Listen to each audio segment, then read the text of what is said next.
Oke, jadi pada judul untuk kali ini kita akan membahas tentang korupsi. Nah, korupsi sendiri merupakan tindakan penyalahgunaan kekuasaan untuk keuntungan pribadi atau kelompok, mencakup berbagai bentuk perilaku atau yang tidak etis atau ilegal oleh individu atau kelompok yang memegang kekuasaan seperti pejabat pemerintah, eksekutif perusahaan, atau pegawai publik. Nah, bentuk dan ciri-ciri korupsi yang pertama adalah ketidaktransparan.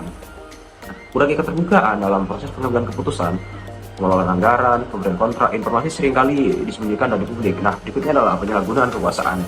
Nah, individu yang memiliki kekuasaan seringkali menggunakan itu sebagai jalan mereka untuk melakukan korupsi yang melanggar aturan dan hukum tertentu. Berikutnya adalah penyuapan, berikutnya pemerasan, manipulasi anggaran. Nah, seringkali data itu diubah atau mengubah data untuk penyelewengan dana. Nah, berikutnya adalah kolusi, gaya hidup mewah yang tidak masuk akal. Seringkali mereka yang melakukan penyelewengan dana, mereka memiliki aset yang sangat mewah seperti mobil mahal atau sering berpergian ke luar negeri. Padahal mereka hanya pegawai negeri sipil. Nah, berikutnya adalah proses tender dan proyek yang tidak adil. Nah, berikutnya adalah kurangnya akuntabilitas. Tidak adanya mekanisme yang jelas untuk memantau dan menilai kinerja individu atau organisasi, serta kurangnya penegakan hukum yang tegas terhadap pelanggaran. Nah, berikutnya adalah kehilangan kepercayaan publik. Nah, menurunnya tingkat kepercayaan masyarakat terhadap instansi pemerintah atau organisasi tertentu. Akibatnya seringkali terjadi skandal korupsi. Nah, itulah yang menyebabkan hilangnya kepercayaan publik. Korupsi juga memiliki jenis-jenis. Yang pertama adalah korupsi yang merugikan keuangan negara.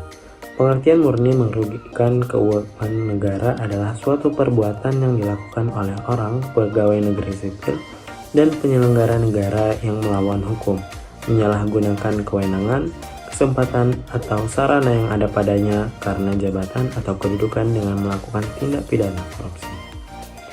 Yang kedua ada suap menyuap.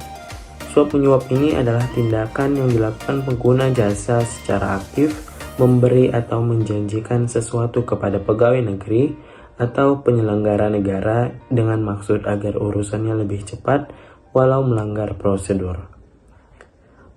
Suap penyuap terjadi jika terjadi transaksi atau kesepakatan antara kedua belah pihak. Yang ketiga ada penggelapan dalam jabatan. Penggelapan dalam jabatan ini adalah tindakan dengan sengaja menggelapkan uang atau surat berharga, melakukan pemalsuan buku-buku atau daftar-daftar yang khusus untuk pemeriksaan administrasi, merobek dan menghancurkan barang bukti suap untuk melindungi pemberi suap, dan lain-lain. Yang keempat ada pemerasan, yaitu perbuatan di mana petugas layanan yang secara aktif menawarkan jasa atau meminta imbalan kepada pengguna jasa untuk mempercepat layanannya walau melanggar prosedur. Pemerasan ini memiliki unsur janji atau bertujuan menginginkan sesuatu dari pemberian tersebut. Yang kelima ada pembuatan curang, yaitu dengan sengaja untuk kepentingan pribadi yang dapat membahayakan orang lain. Berdasarkan pasal 7 ayat 1 Undang-Undang 20 tahun 2001, seseorang yang melakukan perbuatan curang diancam pidana penjara paling singkat 2 tahun dan paling lama 7 tahun atau pidana denda paling sedikit 100 juta rupiah dan paling banyak 350 juta rupiah.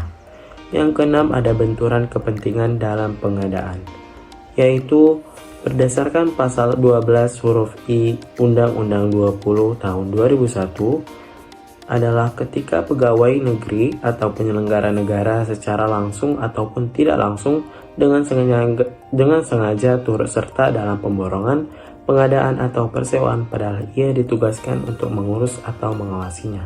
Adapun pelaku yang melakukan perbuatan ini dapat dipidana penjara seumur hidup atau pidana penjara minimal 4 tahun dan maksimal 20 tahun dan pidana denda minimal 200 juta dan maksimal 1 miliar rupiah. Korupsi, sebuah masalah yang telah lama menghantui bangsa ini. Banyak faktor yang menjadi penyebab terjadinya korupsi, dan salah satunya adalah ketiadaan atau kelemahan kepemimpinan dalam posisi-posisi kunci yang seharusnya mampu memberikan ilham dan mempengaruhi tingkah laku yang menjinakkan korupsi.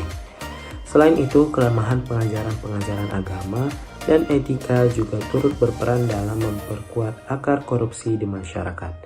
Kurangnya pemahaman akan nilai-nilai moral dan etika yang seharusnya menjadi landasan dalam berperilaku membuat individu lebih rentan terjerumus dalam tindakan korupsi. Faktor lain yang tidak bisa diabaikan adalah kolonialisme. Warisan sejarah yang meninggalkan pola pikir dan budaya korupsi dalam struktur pemerintahan membuat korupsi sulit untuk dihilangkan dari akar masalah. Kemiskinan juga menjadi salah satu penyebab korupsi. Kondisi ekonomi yang sulit membuat individu rentan untuk melakukan tindak korupsi demi memenuhi kebutuhan hidupnya. Tidak adanya hukuman yang keras juga menjadi faktor yang memperkuat korupsi. Ketidakadilan dalam penegakan hukum membuat pelaku korupsi tidak merasa takut atau melakukan tindak korupsi. Lalu, kelangkaan lingkungan yang subur untuk perilaku anti korupsi juga menjadi faktor yang memperkuat korupsi. Ketidaktransparan dalam pemerintahan dan kurangnya akses informasi membuat korupsi semakin sulit untuk diungkap. Struktur pemerintahan yang rentan terhadap korupsi juga menjadi faktor yang tidak bisa diabaikan. Sistem yang tidak transparan dan mudah dimanipulasi membuat korupsi semakin merajalela. Perubahan radikal dan keadaan masyarakat juga turut berperan dalam memperkuat korupsi. Ketidakstabilan politik dan sosial membuat korupsi semakin sulit untuk diatasi. Dengan memahami berbagai faktor penyebab korupsi ini, diharapkan kita semua dapat bersama-sama memerangi korupsi dan menciptakan masyarakat yang bersih dari tindakan korupsi. Semoga kita semua dapat menjadi bagian dari solusi dalam memerangi korupsi demi terciptanya negara yang lebih baik. Terima kasih.